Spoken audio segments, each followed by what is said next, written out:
नमस्कार भाई लोग, आप सभी देख रहे हैं Kushwaha news Bhojpuri YouTube channel में। दोस्तों आप सभी का स्वागत है। आप सभी के बीच में दोस्तों बहुत बवाल का एक गाना आप सभी के बीच में रोहित सिंह भैया का दोस्तों आप सभी के बीच में एक गाना आ गया था, जिस गाने का टाइटल का दोस्तों जो कि बोल रखा गया है रंगबाज कुशवाहा जी। जी हाँ दोस्त, गाने का टाइटल का नाम दिया गया है रंगबाज कुशवाहा जी, जो कि बहुत काफ़ी प्यारा गीत आप सभी के बीच में, जो कि कुशवाहा मैटर पे दोस्तों सॉन्ग आप सभी के बीच में आ रहा है। तो आप सभी लोग इस गाने को सुनने के लिए तैयार रहिएगा दोस्तों, जो कि बहुत काफ़ी बवाल का दोस्तों, जो कि रोहित सिंह कुशवाहा जी भैया का दोस्तों ये गाना आप सभी के बीच में, इस गाने को ऑडियो सॉन्ग जो कि आप सभी के बीच में रिलीज़ किया जाएगा। जी हाँ दोस्त, इस गाने को ऑडियो सॉन्ग आप सभी के बीच में जो कि रिलीज़ किया जाएगा। तो आप सभी लोग इस गाने को सुनने के लिए तैयार रहिएगा दोस्तों।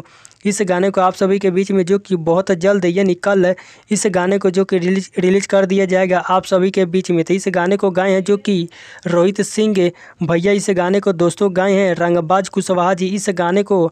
और इस गाने को जो कि आप सभी के बीच में दोस्तों सुनने को मिलेगा कल सुबह, जो कि अभी मोड़ या शायर है भोजपुरी यूट्यूब चैनल पे कल सुबह 6:30 पे इस गाने को आप सभी के बीच में जो कि कल रिलीज़ कर दिया जाएगा। इस गाने को आप सभी लोग जरूर सुनिएगा, प्यार सपोर्ट दीजिएगा। आप सभी को मिलते हैं next video. Love you so much.